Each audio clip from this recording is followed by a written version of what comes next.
ఇటువంటి రోజుల్లో కనీసం ఒక 20-30 సభలు ఉంటాయి. మోడీ 2-3, 4-5 ఉంటాయి. అంటే ఇలా ముగ్గురుతో కలిసా ఉంటుంది. ముగ్గురుతో కలిసి ఉండేది 2-3 సభలు ఉంటాయి. రోడ్ షోలు అయ్యి ఉంటాయి. ఆ కార్యక్రమాల సందర్భానికి వచ్చేటికి తీవ్రత పెంచుతారు. ఒకేసారి స్టార్టింగే కాదు కాబట్టి ఇది రాబోయే రోజుల్లో దానికి సిద్ధపడాలి వైసీపీ కూడా. అంతే. అంటే ఇప్పటికే చాలా వ్యూహాలు వేసుకున్నారు, సీట్లు కూడా చాలా జాగ్రత్తగా ఎంపిక చేశారు. కానీ అవన్నిటినీ కూటమి డామినేట్ చేస్తుందా అది చూడాలి. ప్రజలు ఇచ్చే తీర్పు. ఇప్పుడు మోడీ వలన కొంత బెనిఫిట్ ఉంటది ఈ కూటమికి.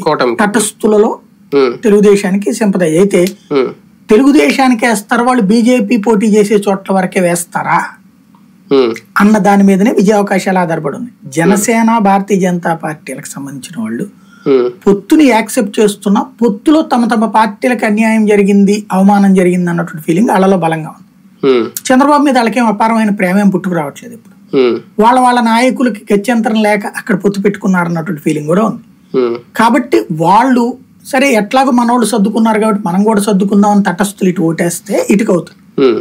లేదు నోటాగా ఉండిపోవడము, లేకపోతే కనుక వైసీపీకి వేస్తే వీళ్ళకి డేంజర్.